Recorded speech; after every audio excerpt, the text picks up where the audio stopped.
성남선교교회 주일 예배에 오신 성도님들을 주님의 이름으로 환영하고 축복합니다. 성령 강림절로 제6주 주일 예배로 하나님께 영광을 돌리겠습니다. 예배로 초대하시는 주님의 말씀입니다. 하나님은 영이시니 예배하는 자가 영과 진리로 예배할지니라. 주께서 이를 행하셨으므로 내가 영원히 주께 감사하고 주의 이름이 선하심으로 주의 성도 앞에서 내가 주의 이름을 사모하리이다. 아멘.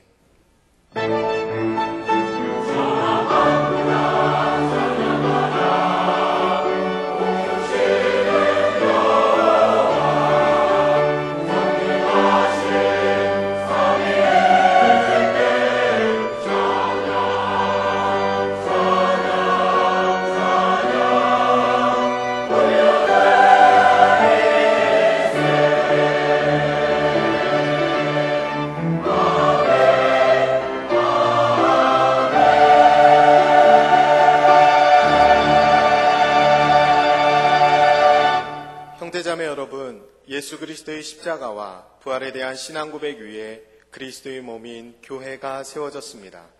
그 거룩한 공교회의 하나됨 안에서 사도신경으로 우리 신앙을 고백하겠습니다. 나는 전능하신 아버지 하나님, 천지의 창조주를 믿습니다. 나는 그의 유일하신 아들, 우리 주 예수 그리스도를 믿습니다. 그는 성령으로 잉태되어 동정녀 마리아에게서 나시고 본디오 빌라도에게 고난을 받아 십자가에 못 박혀 죽으시고 장사된 지 사흘 만에 죽은 자 가운데서 다시 살아나셨으며 하늘에 오르시어 전능하신 아버지 하나님 우편에 앉아 계시다가 거기로부터 살아있는 자와 죽은 자를 심판하러 오십니다. 나는 성령을 믿으며 거룩한 공교회와 성도의 교제와 죄를 용서받는 것과 몸의 부활과 영생을 믿습니다. 아멘.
항상 듣던 말씀 나 항상 듣던 말씀 주 예수 크신 사랑 또 들려주시오. 아침에 있을 하루 쉴 사라진 가지 내 기억 부족하여 늘 잊기 쉬우니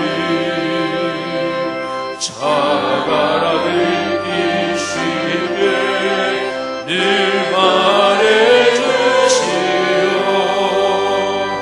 날 구속하신 사랑 또 들려주시오. 나 항상 듣던 말씀 나 항상 듣던 말씀 주 예수 크신 사랑 또 들려주시오. 이 세상 헛된 영화 날 미혹할 때에 주 예수 크신 사랑 늘 들려주시오. 천국에 빛난 영광 내 눈에 비칠 때 주 예수 크신 사랑 또 들려주시오. 아멘. 나 항상 듣던 말씀 나 항상 듣던 말씀 주 예수 크신 사랑 또 들려주시오.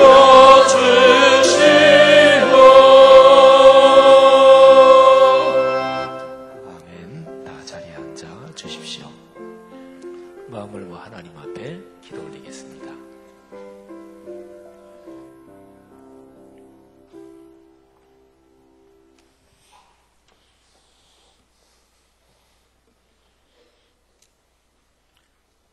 거룩하시고 은혜로우신 하나님 아버지, 사랑하는 성락의 성도님들을 무더위 가운데에서도 건강하게 지켜주시고 거룩한 성일을 맞이하여 주님 전으로 불러주셔서 예배할 수 있도록 허락해 주심에 감사와 찬양을 올려드립니다.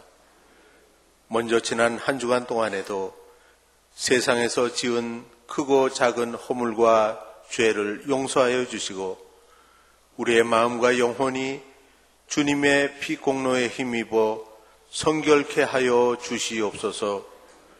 일찍이 하나님의 크신 섭리가 계셔서 이곳에 성락재단을 세워주셨사오니 성령의 뜨거운 역사가 언제나 강하게 역사하는 교회 되게 하시고 부르짖는 기도마다 응답받는 축복의 현장이 되게 하시옵소서.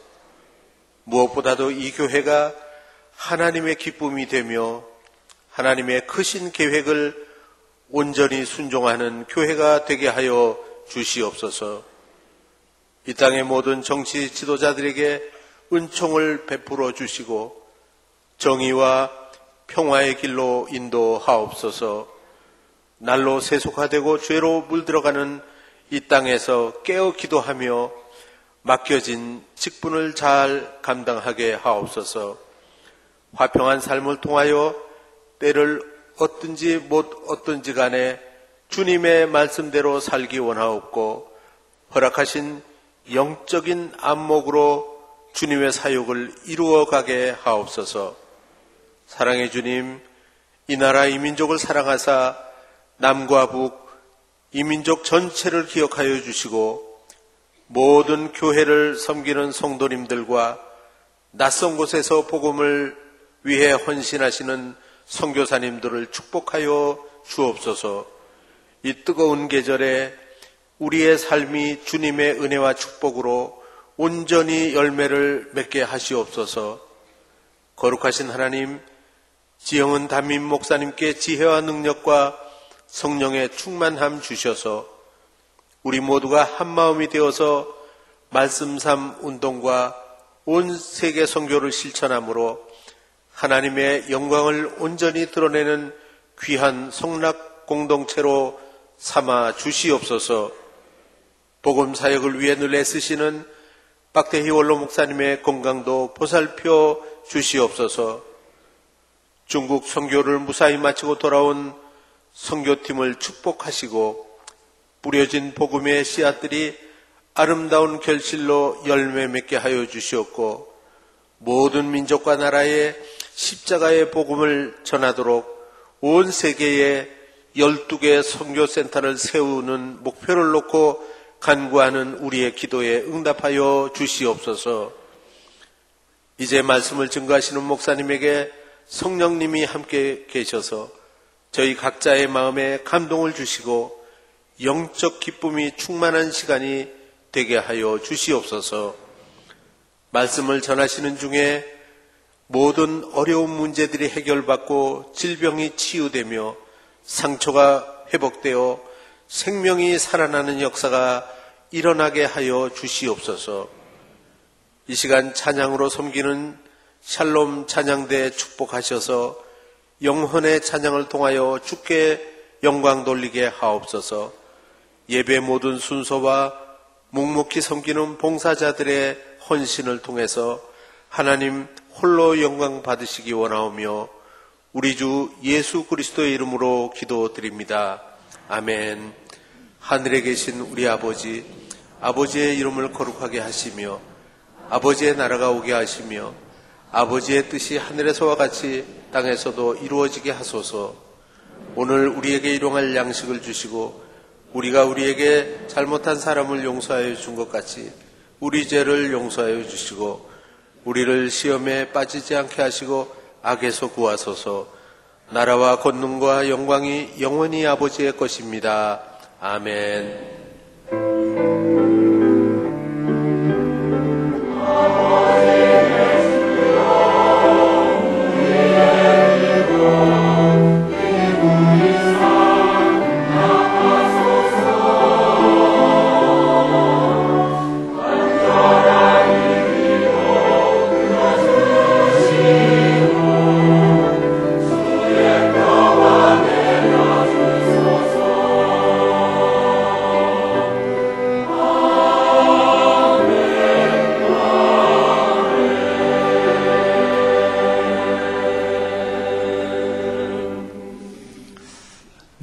찬란한 여름날입니다.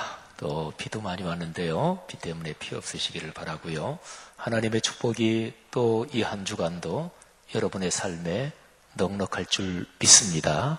믿음 가지고 승리하고 형통하시는 한 주간 되기를 주의 이름으로 축복합니다. 그런 축복의 인사 앞뒤 좌우 분들에게 우리 서로 나누십시다. 축복합니다. 잘 오셨습니다. 건강하십시오. 네, 주의 이름으로 환영하고 축복합니다.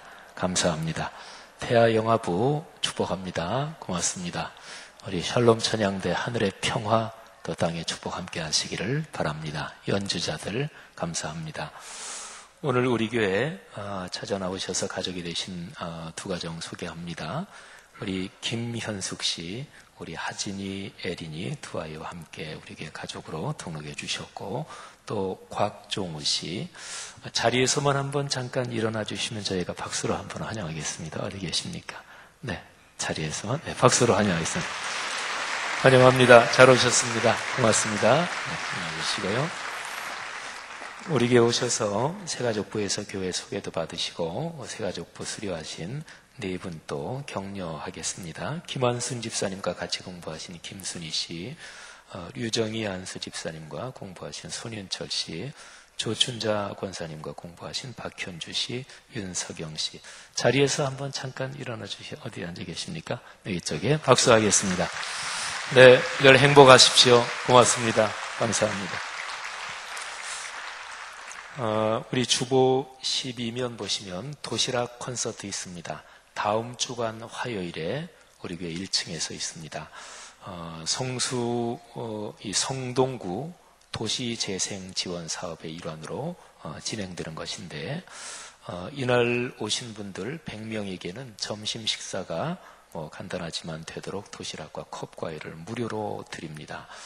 우리 성도 여러분들, 이게 도시락 컵과일이 5,000원 든대요.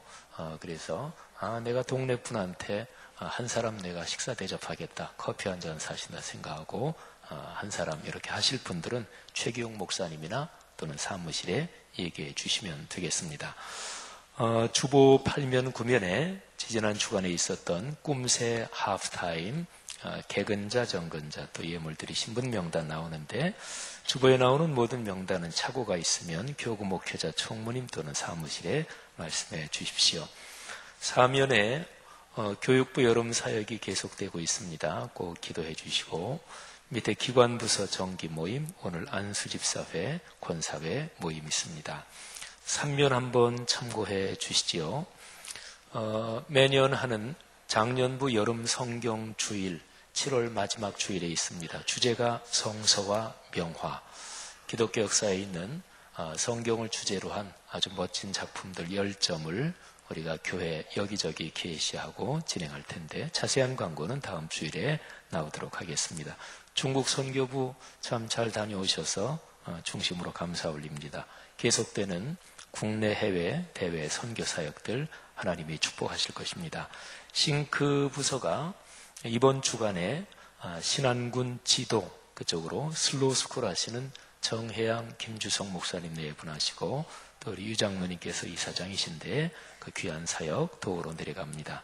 많이 기도해 주시기를 부탁드립니다. 기도 제목 잠깐 한 가지 더 드리면은요, 최일성 안수 집사님 낙상하셔서 뇌출혈이 있으셨는데, 제가 가봤는데 굉장히 좋아지셨더라고요. 손도 꽉 쥐시고 눈도 뜨시고 또 얘기도 다 들으시고 완쾌될 수 있도록 더 기도 부탁드리고요. 러시아에서 선교하시는 우태복 선교사님, 사실은 심장 쪽이 안 좋아서 여태까지 한 4번 정도 심장 쪽에 좀 이상 징후를 느끼셔서 지금 선교국의 허락을 얻고 병가차 한국에 들어와 계십니다. 그래서 몇 가지 자세한 검사 받으시는데, 우태복 선교사님 사모님이 여러 해 전에 위암 때문에 위절제 수술을 받으셨습니다. 지금 잘 회복되고 원만하십니다만, 러시아를 위해서 그야말로 인생을 아예 걸어버리신 분이십니다. 우태복 선교사님을 위해서 꼭 기억하고 기도해 주시기를 부탁을 드리겠습니다. 우리 아가 축복 기도, 우리 이쁜 아가 4명을 우리 강단위로 초대하겠습니다. 신예원 아가, 김도준 아가, 또 예찬이, 예준이. 자, 우리 아가들 올라올 때 박수 한번 해주실까요? 네.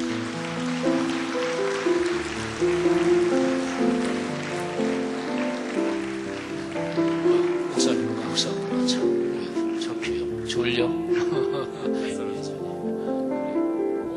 악수해요. 악수해요. 우리 예준이 악수해요. 목사님. 여유만만. 그래. 어이구. 자, 기도할 때 여러분이 같이 기도해 주세요. 목사님 손잡고 기도할까? 하나님, 우리 예찬이 키도 쑥쑥 크고 먹는 것도 잘 먹고 또 교회 나와서 선생님 말씀 잘 배우고 그리고 나중에 훌륭한 사람 되게 도와주세요. 하나님께서 우리 예찬이 훌륭한 사람 되게 축복해 주세요. 또 우리 예준이 동생 건강, 지혜, 하나님의 말씀으로 잘 자라서 큰 지도자가 되게 해주세요. 우리 엄마 아빠 축복하시고 이 멋지고 참으로 보석 같은 두 아이 기르는데 필요한 모든 것 채워주세요.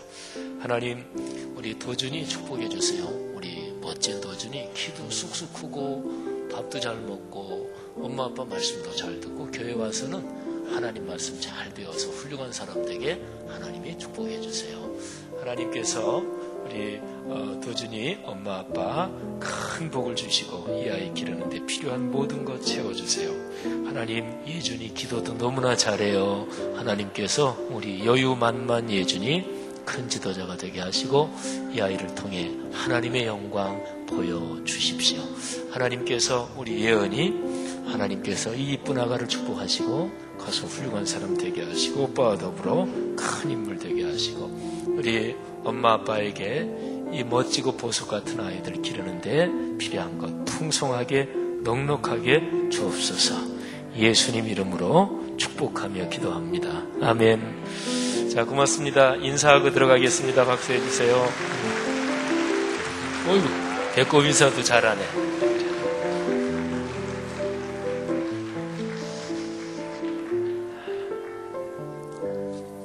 어릴 때부터 무대 체질인 사람들이 있어요. 저는 전혀 아닙니다. 저는 목사가 돼서 후천적으로 해야 되니까 하지만 저는 무대 체질도 전혀 아니고 사람 앞에 나서면 막 숨이 가빠지고 막 당황하고 그러는 체질인데 안 믿으시겠지만 귀한 아가들 다시 한번 축복합니다. 우리 이제 샬롬 찬양대 하나님 앞에 찬양 올리겠습니다.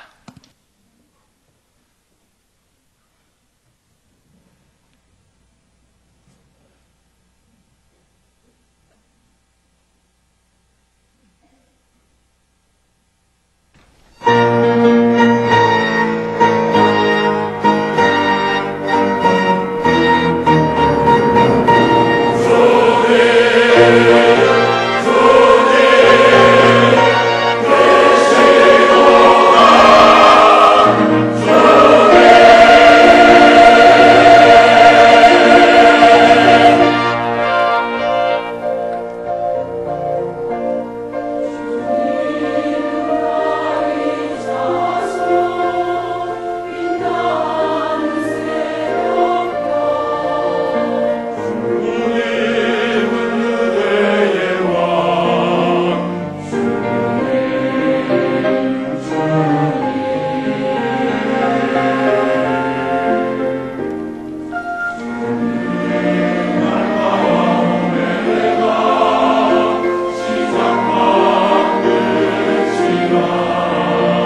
오늘 우리에게 주시는 하나님의 말씀은 마태복음 14장 13절부터 21절 말씀입니다.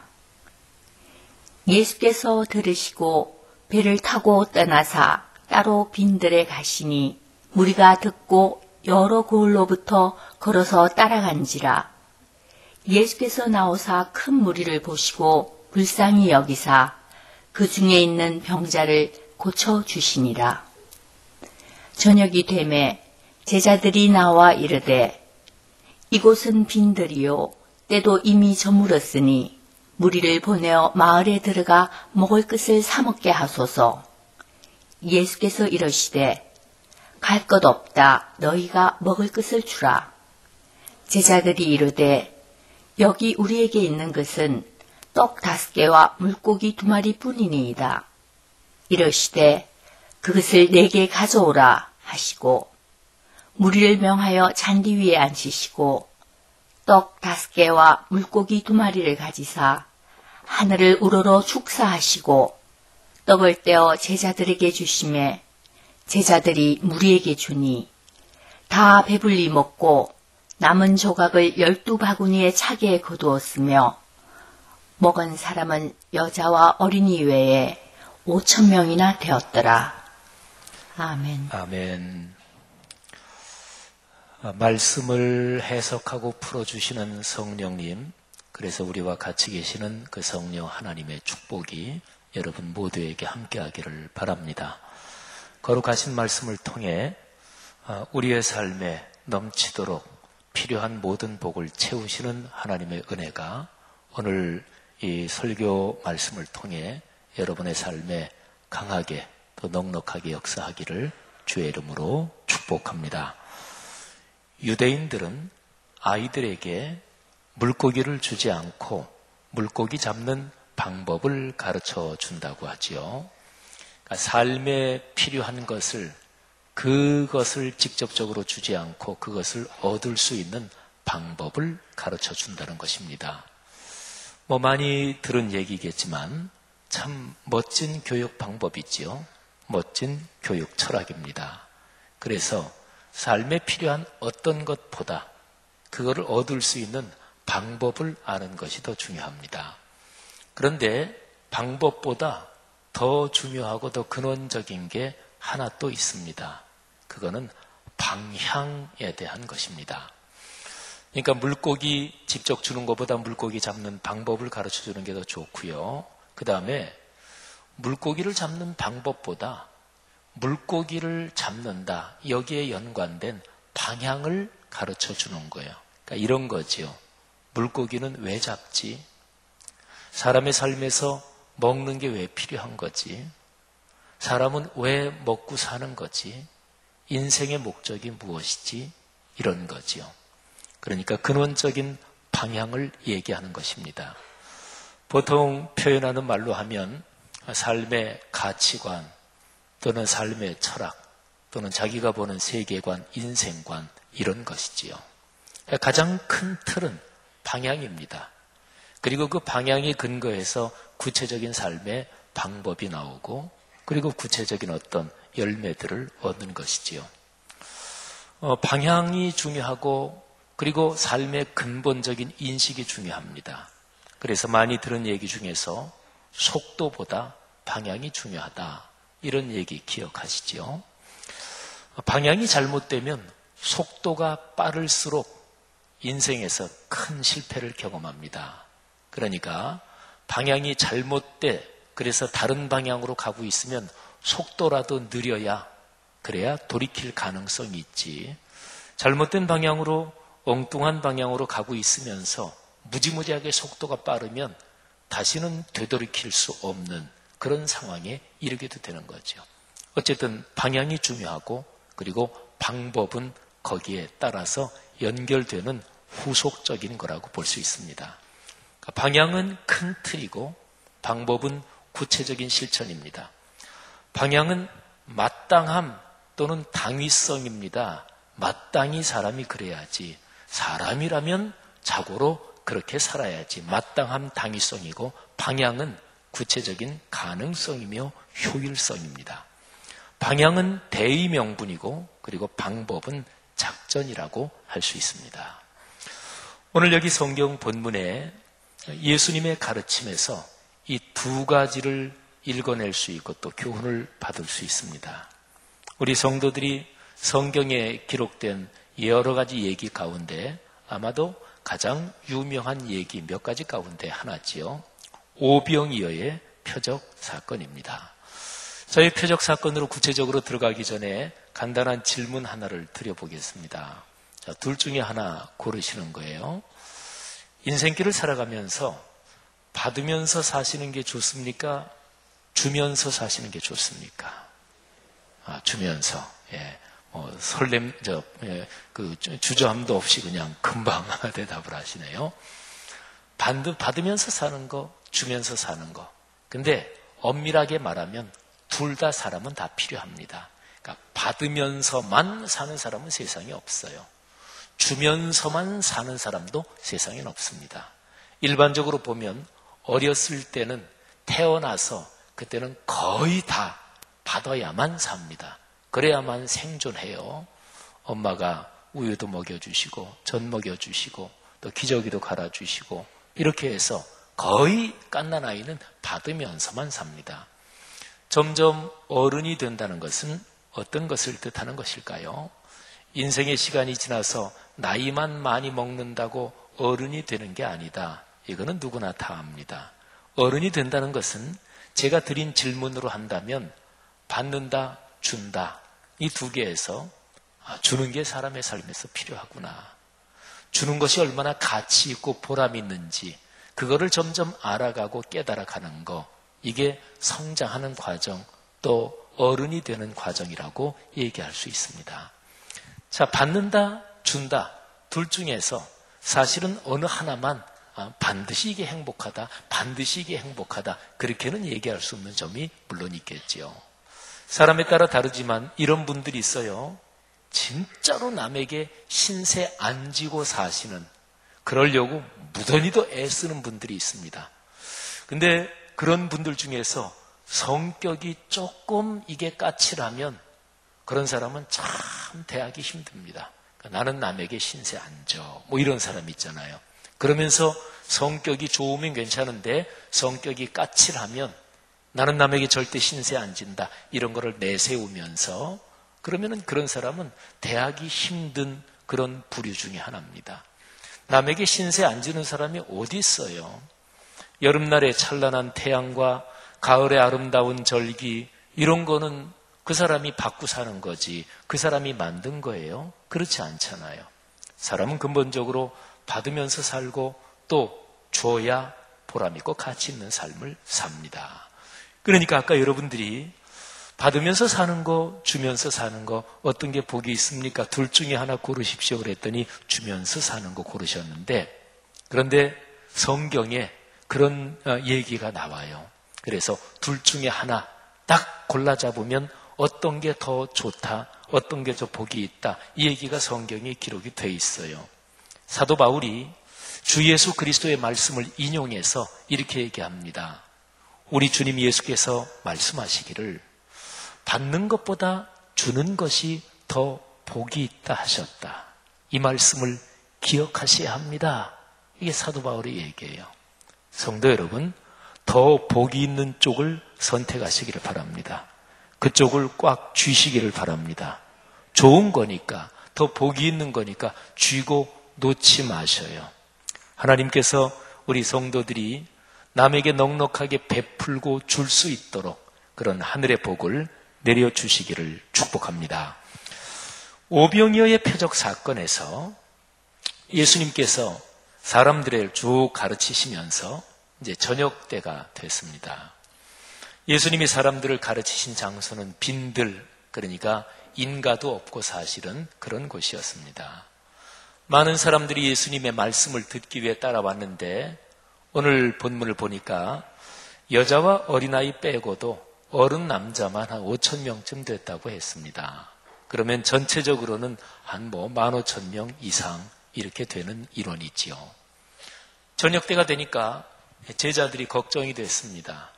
주님, 선생님, 이제 저녁 때도 됐고 이 사람들이 그냥 각자가 집으로 돌아가든지 아니면은 가까운 민가로 가서 먹을 걸 사 먹든지 그렇게 이제 해산시키는 게 좋겠습니다. 그랬더니 예수님께서 아주 의외의 말씀을 하십니다. 16절에 기록이 되어 있는데요. 갈 것 없다. 너희가 먹을 것을 주라. 예수님의 이 말씀을 어떻게 받아들여야 할까요? 오병이어의 표적 사건이 사복음서에 다 나와요. 마태, 마가, 누가, 요한. 그런데 그 복음서들의 기록을 종합해 보면 너희가 먹을 것을 주라 이렇게 주님이 말씀하시니까 제자 중에 한 사람이 이렇게 대답을 합니다. 아유 주님, 여기 모인 사람들 개인적으로 조금씩만 나눠주더라도 한 200데나리온 정도의 돈이 있어야 할 것입니다. 배불리 먹는 건 전혀 아니고 조금씩만 나눠준다고 할지라도. 그 당시에는 한 데나리온이 하루 일한 품삯, 그게 보통 한 데나리온입니다. 요즘에 우리식으로 생각하면 사람마다 하루 일한 인건비는 그 사람의 전문성, 상황, 직종에 따라 다르겠지만 그냥 한 10만 원 또는 15만 원, 한 10만 원이라고 생각해 보면 200데나리온이면 2천만 원입니다. 예수님의 제자들 중에 재정 담당자가 있었어요. 가룟 유다가 바로 그 일을 맡고 있었지요. 많은 사람들이 예수님의 사역을 위해서 헌금을 당연히 했겠지요. 예수님이 3년 동안 공적 활동하실 때 당연한 얘기지만 비용 많이 들었겠지요. 헌금을 하고 누가 또 기부도 하고 그랬을 것입니다. 그런데 예수님의 그 그룹에 늘 남아있는 잔액이 몇 천만 원 또는 몇 억 이렇게 됐다면 제자들이 대답하기를 주님, 마침 재정이 넉넉하니까 한 200~300데나리온어치 좀 급히 가서 좀 사올까요? 이렇게 얘기했을 텐데 조금씩만 나눠준다고 할지라도 200데나리온 가지고도 안 됩니다. 이 얘기는 200데나리온이 엄청나게 큰 돈이다. 이걸 얘기하는 거잖아요. 성경에 그 기록은 나오지 않지만 제자들 그룹 거기에 2천만 원 이렇게 거금이 있었을 리가 없습니다. 근데 예수님께서 그러시거든요. 너희가 먹을 것을 줘라. 갈 곳 없다. 그 사람들 보낼 필요 없다. 저는 언젠가 이 오병이어의 표적 사건을 묵상하면서 이 마태복음 14장 16절 표현에서 굉장히 강한 충격 같은 그런 깨달음을 얻은 적이 있습니다. 갈 것 없다. 너희가 줘라. 근데 여기에서 너희가 줘라. 그때 당시에 제가 한국교회 이 땅의 그리스도인이 이 사회 오늘의 세계에서 어떤 의미가 있는 것일까? 교회와 그리스도인은 마땅히 어떻게 살아야 되는 것일까? 문제없는 사회는 없겠지만 한국 사회 문제가 많잖아요. 그러면 이런 한국 사회 속에서 교회와 그리스도인이 존재하는 이유는 무엇일까? 하나님의 뜻은 무엇일까? 그 생각을 많이 하고 있던 때였어요. 근데 이 말씀을 묵상하면서 너희가 주라. 이걸 들으면서 그래, 그리스도인이 줘야지. 교회가 줘야지. 이런 깨달음이 갑자기 꽉 가슴에 박히듯이 파고 들어왔어요. 그리고 너희라는 말을 단수로 바꿔서 네가 줘라. 이런 말씀으로도 묵상이 됐습니다. 그런데요, 보통 이런 말씀이 가슴에 다가오면 부담이 되는 거잖아요. 그죠? 다른 사람 말고 네가 줘라, 너희가 줘라. 그러면 부담이잖아요.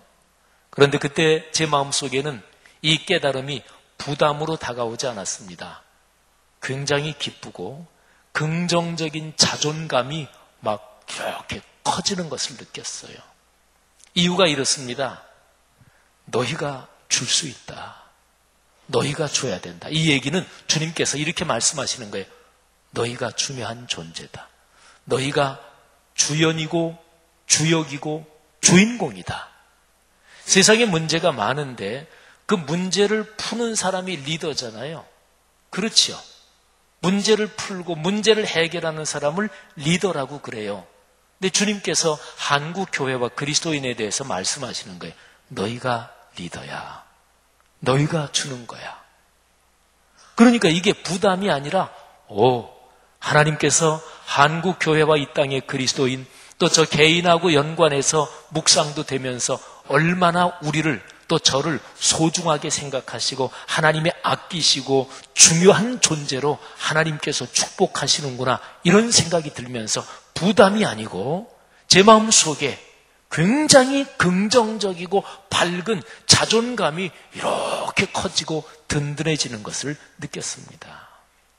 성도 여러분들이요, 오늘 주님께서 말씀하십니다. 너희가 주라. 교회든 가정이든 또는 어떤 사회단체든지 간에 내가 소속되어 있는 모임에서 사람이 사는 모임인데 모임에 문제없는 모임은 하나도 없겠죠. 크고 작고 이런 차이는 있어도. 그런데 그 모임에 무슨 문제가 있어요. 또는 무슨 할 일이 있어요. 그럴 때 어떤 사람이 아이고 왜 사람들이 이런 것도 처리하지 않고 못들 하는 거야? 이렇게 얘기하면 그건 시각이 잘못된 거지요. 할 일이 있고 문제가 있을 때 내가 해야지. 아이고 내가 이 일 신경 못 썼네. 그게 맞는 거죠. 그죠? 우리 교회도 사역이 진행되면서 또 건물이 굉장히 크고 해서 이 모든 사역이 진행되는 데는 이름 없이 빚도 없이 봉사하고 수고하시는 분들이 많습니다. 우리 교회 여기저기 화분들이 굉장히 많아요. 화분들이 죽지 않고 잘 살아요. 그죠? 얼마 전에 우리 집에 무슨 조그만 화분 하나 갖다 놨는데 제 방에 집사람이 화분 하나를 갖다 놨는데 그게 모기나 이런 거를 쫓아낸대요. 그 향기 때문에. 그런데 제가 죽여버렸어요. 그러니까 화분은 잘못 기르면 죽어요. 그러니까 화분은 놔둔다고 저절로 자라는 게 아니에요. 화분은 길러야 돼요. 우리 교회 안에 있는 모든 화분들 안 죽고 잘 사는데 그거 저절로 살까요? 아닙니다. 진짜로 이름 없이 빚도 없이 계속 화분에 일주일이면 몇 번씩 돌아보고 물 주고 다듬어 주고 그런 분이 있겠죠. 그죠? 사랑하신 여러분, 그런 거예요. 내가 속한 어떤 집단에서 무슨 문제가 있을 때 거기에 대해서 다른 사람을 향해서 비판하고 또는 사람들이 이런 일 처리도 안 한다. 그런 기본 마음이 잘못된 거예요. 주님께서는 말씀하십니다. 네가 시작해라. 그럴 때 불평불만이 사라집니다. 그리고 내가 그때 주인공이 되는 거예요. 왜 사람들이 이런 것도 안 해? 그러면 자기가 주인공이 아니라 자기는 변두리로 밀려나는 거예요. 사랑하신 여러분, 일반적으로 모든 조직체에서 일을 겁내면 그 사람은 절대로 주인공이 되지 못합니다. 일은 해야 주인공이 되는 거예요. 자, 주님께서 하신 말씀 다시 한번 마음에 기억하십시다. 너희가 주어라. 내가 주어라. 이 말씀에 담긴 축복을 깨닫고 그 축복이 나의 것으로 되는 그런 아름다운 일이 있기를 바랍니다.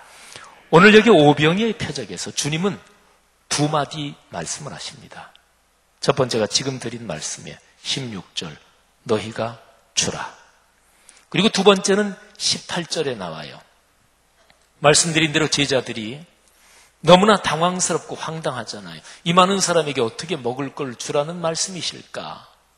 그래서 어떤 사람들은 너무나 당황스럽고 해서 아니 주님이 지금 상황 파악을 잘못하시는 걸까? 이런 생각도 했을 거예요. 그리고 예수님께서 가르치실 때 비유로 많이 가르치셨잖아요.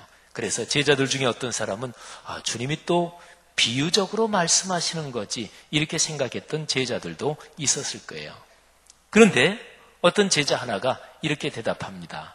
주님, 여기에는 떡 5개, 물고기 2마리밖에 없습니다. 그러니까 주님이 두 번째 말씀을 하시는데 18절인데 내게로 가져오라. 그것을 내게로 가져오라. 이렇게 주님께서 말씀을 하십니다.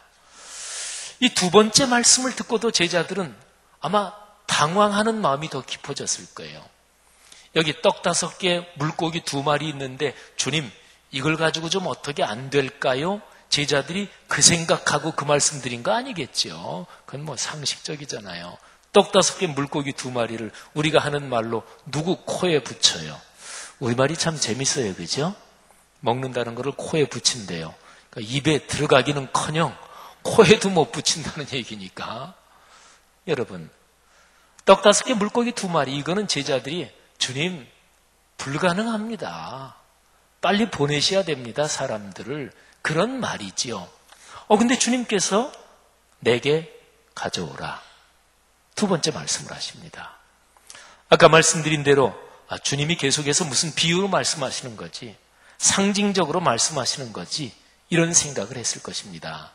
그런데 주님은 그냥 글자 그대로 말씀하신 대로였습니다. 표현하신 그대로 단순하게 그 뜻이었습니다. 떡 5개 물고기 2마리 있다고 하지 않았냐? 그거 가져와라.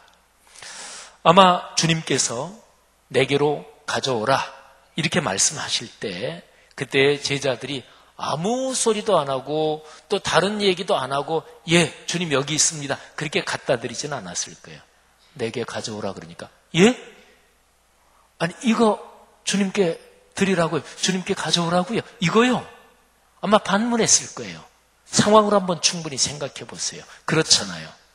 주님이 아마 한 번 더 말씀하시든지 그랬어요. 그래, 그거 떡 5개 물고기 2마리라 그거 가져오라고. 사랑하신 여러분, 주님의 이 말씀에는 이런 뜻이 담겨 있어요. 이 사람들에게 너희가 주라 이렇게 얘기를 했는데 실제적으로 실천하려고 하니까 해결책이 너희에게는 없지. 너희가 가지고 있는 것 떡 5개 물고기 2마리로 어림 반푼어치도 없지.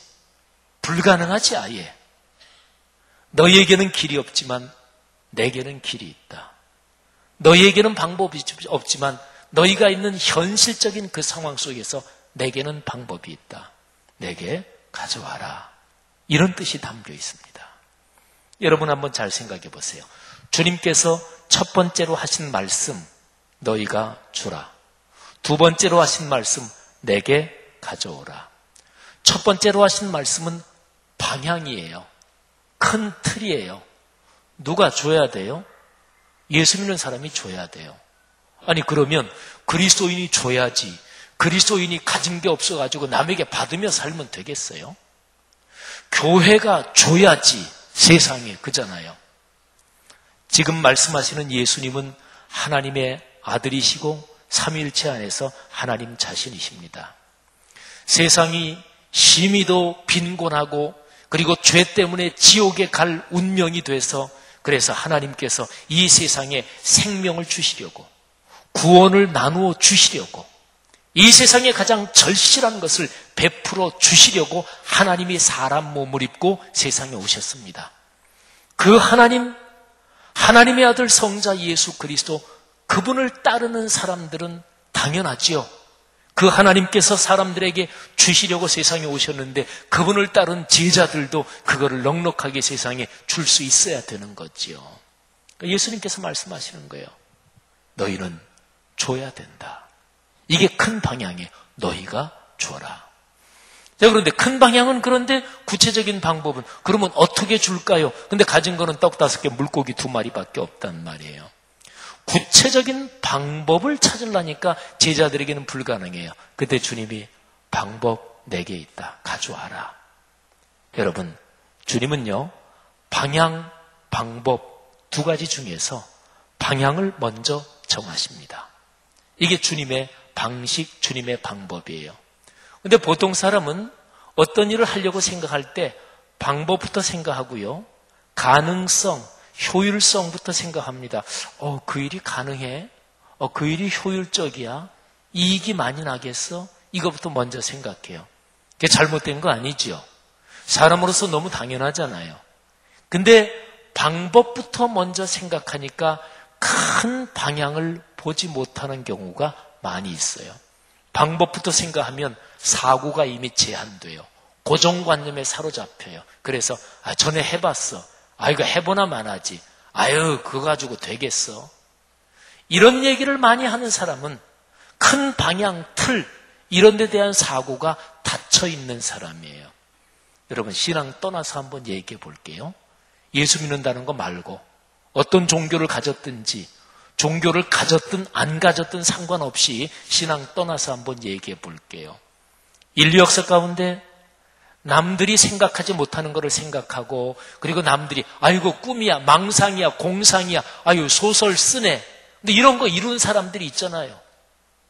사람이 비행기를 타고 하늘을 난 라이트 형제도 있고 또는 컴퓨터라는 것을 개발한 사람도 있고 여러분 우리는 오늘날 굉장한 기술 발전이 급격하게 변화되는 속도 속에 살아가고 있습니다. 구글이라는 회사 아시잖아요. 그죠?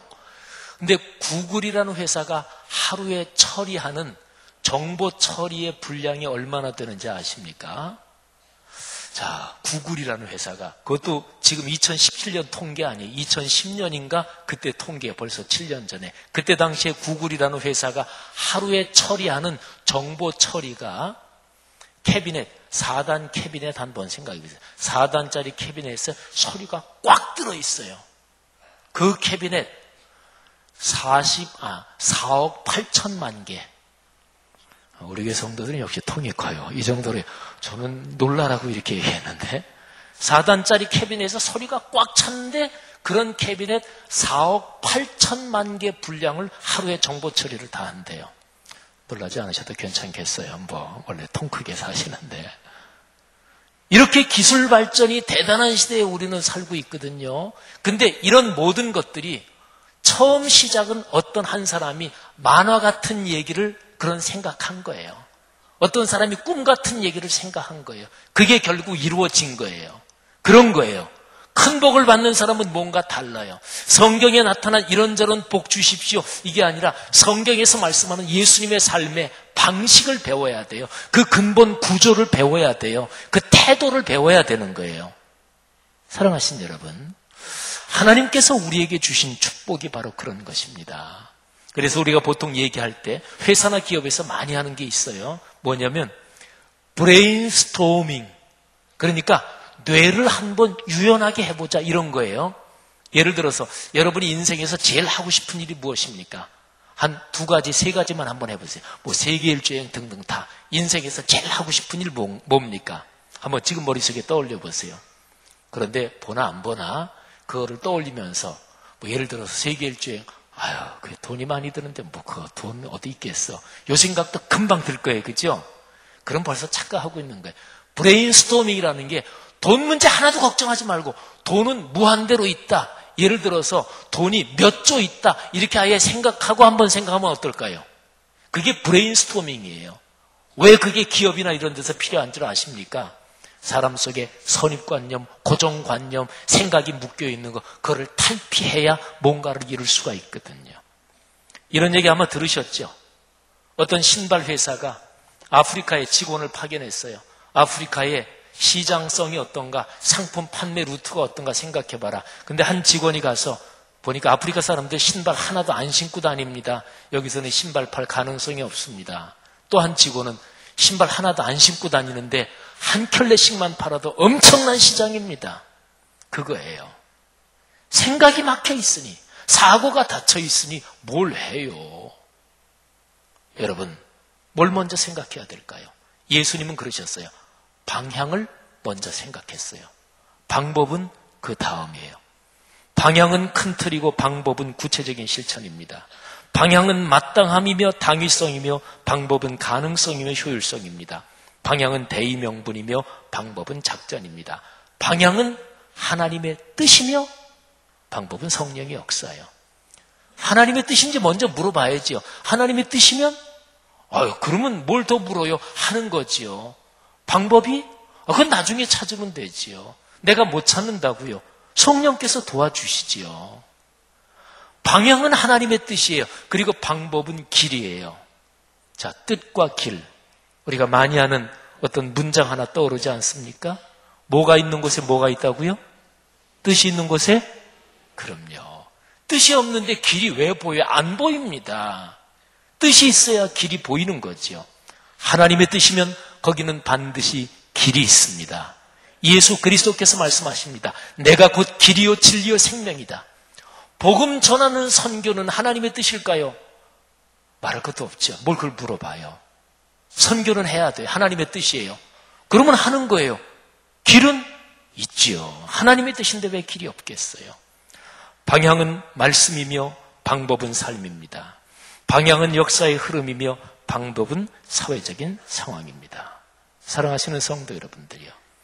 여름이 되면 교회는 을에 여름 교회학교 여름 사역하고 또 해외 선교 이런저런 선교 사역을 합니다. 다음 세대를 기르는 거 하나님의 뜻입니다. 선교하는 거 하나님의 뜻입니다. 여기에 동참하는 성도들에게 복이 있을 것입니다. 기도로 동참해 주시고 애써 주시고, 그리고 예수 그리스도를 통해서 하나님께서 우리에게 주신 구원의 은혜, 하나님은 사실은 우리에게 다 주셨어요. 사람 몸 입고 이 땅에 내려오셔서 당신의 생명 주시고 몸을 찢으시고 당신의 피를 흘려주셨잖아요. 우리에게 다 주셨어요. 근데 그 주님께서 우리에게 이런 말씀을 하세요. 나는 너를 위해 다 주었다. 너는 나에게 뭐 주니? 너는 나에게 뭐 주면서 사냐? 확 부담이 되시죠, 그죠? 그런데 이거 아십니까? 우리 주변에 어렵고 힘들고 가난하고 생존이 위험한 사람들, 그런 사람들에게 우리가 주는 게 곧 주님께 드리는 거다. 마태복음 25장, 마태복음 7장, 성경 여러 곳에 나오는 말씀이에요. 마지막에 주님 앞에 섰을 때 주님께서 주요하게 검토하시는 게 체크사항이 바로 그것입니다. 이 세상 사람들에게 가장 필요한 것, 그는 당연히 복음이며, 그리고 인간 신체 생명을 위한다면 먹을 것 그거지요. 그거를 주는 것은 주님의 뜻입니다. 그 사람들에게 주는 것, 그거는 주님께 드리는 것입니다. 성도 여러분, 아까 여러분이 대답하신 것처럼 주면서 살 수 있는 게 복입니다.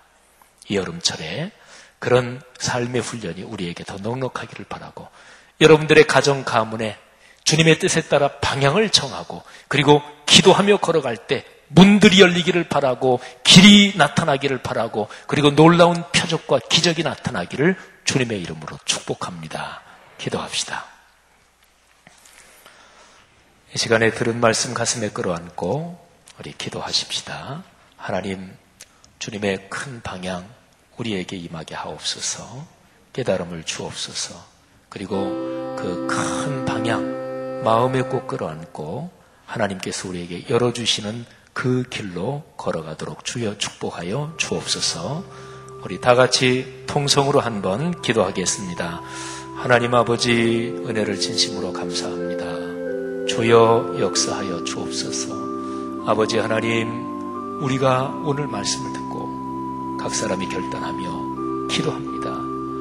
아버지, 우리의 기도를 받아 주옵소서. 귀한 성도들 한 사람 한 사람에게 주의 거룩한 춤을 주시고 축복해 주시기를 간절히 바랍니다.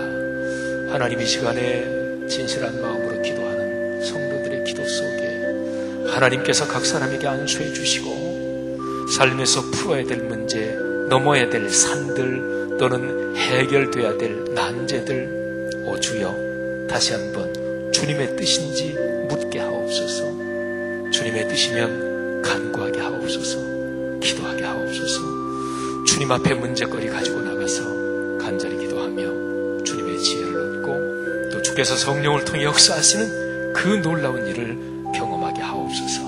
귀한 성도들 한 사람 한 사람, 가정 가정을 하나님의 거룩한 은총으로 축복하여 주시옵소서. 오 주여 감사합니다. 주님 믿습니다. 주님의 음성에 더 귀를 기울이며 잠시 한번 묵상하며 기도하는 시간을 갖겠습니다.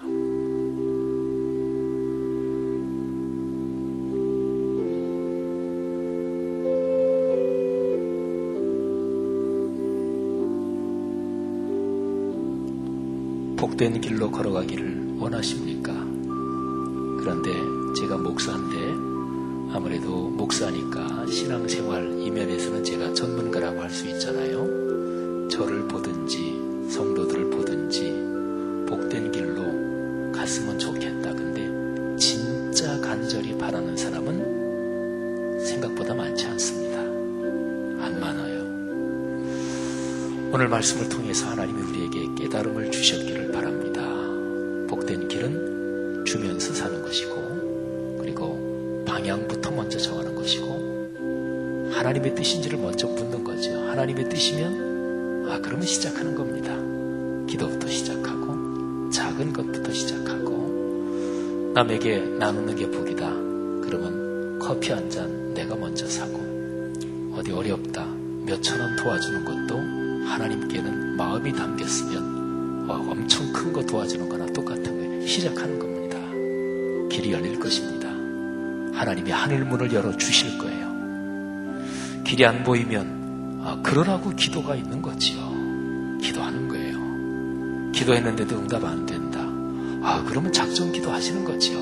뭐가 겁날 거 있겠어요. 일주일 작전 기도하고 또 금식도 좀 하고 너무나 많이 먹어서들 걱정인데 금식하면 좀 몸무게도 줄이고 또 기도도 또 하고 얼마나 좋아요. 다시 한번 잠시 묵상하면서 주여 방향 먼저 정하고 방법을 찾게 하시고 또 주면서 살 수 있는 그 복을 나와 가정 가문에 주옵소서. 잠시 더 묵상하며 기도하십시다.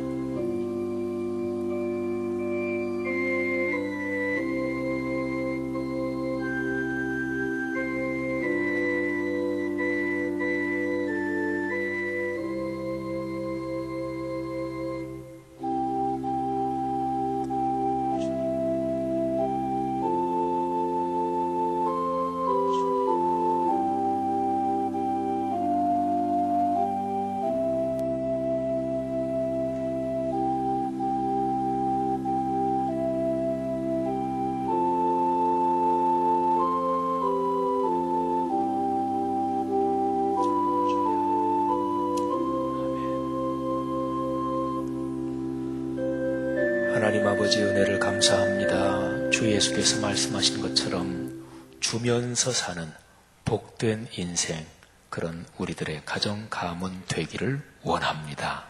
그렇게 걷겠습니다. 감사합니다. 귀한 성도들의 결단을 받으시고 이 시간 안수하사 축복하옵소서. 예수님 이름으로 기도 올립니다. 아멘. 다 같이 일어나서 311장 1절, 2절, 4절 부르고 봉헌과 축도로 예배를 마칩니다.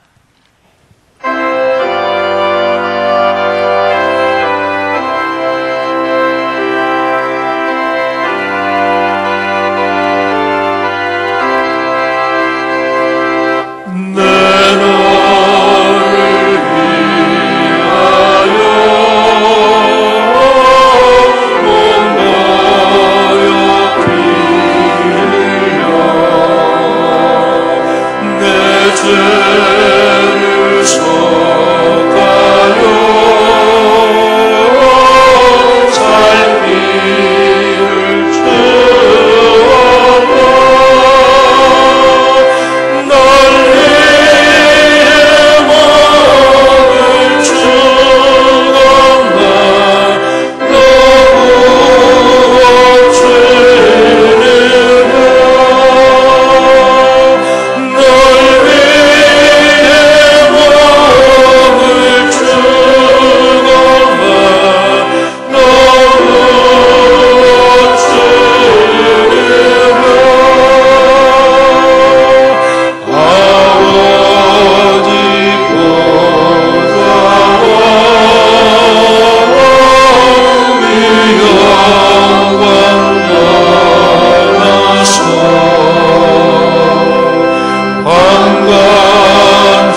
하나님, 깨달은 대로 살겠습니다. 깨닫기는 하고 또 실천하지 못하고 이런 불행한 일이 반복되지 않게 하옵소서. 물론 깨달은 것 저희 힘으로 다 살 수 없다는 것 고백합니다. 그래서 이 시간 다시 한번 기도합니다. 성령 하나님, 저희 속에 계셔서 늘 함께 하시는 것 감사합니다. 더 강하게 저희를 사로잡아 주옵소서. 세상에서 들려오는 세상적인 인생관, 가치관, 세계관, 거기에 귀를 기울이지 않게 하시고 거룩하신 하나님의 말씀, 성경에서 말씀하는 그 가치관, 세계관, 인생관 붙잡고 살게 하옵소서. 하나님, 이 시간에 결단하고 감사하며 주 앞에 예물을 바쳐 올립니다. 11조 감사 주일원금, 그리고 주님 앞에 바쳐 올리는 희년 선교사 파송헌금, 사랑나눔 금식헌금, 선교장학 헌주, 여러 가지 제목에 따라 드리는 헌물들, 헌금들, 봉헌들 하나님 받아 주옵소서. 성경 말씀에 명확하게 기록된 대로 30배, 60배, 100배, 아니 100배, 60배, 30배, 아니 누가복음 8장 8절에 명확하게 기록된 대로 100배의 복을 주옵소서. 이 시간에 주님께서 안수하사 건강 회복시켜 주옵소서. 거룩하게 성령께서 안수하사 지금 강건케 하옵소서. 몸과 정신과 영혼은 다 두루두루 통하고 연결되어 있는데 심령이 지금 강하게 하옵소서. 축복하노라. 건강할지어다. 감사합니다. 예수 그리스도의 은혜와 하늘아버지의 사랑하심과 늘 함께 하시는 성령의 동행하심이 하늘 백성 머리머리 위에 지금부터 영원히 같이 계시기를 축원하옵나이다. 아멘.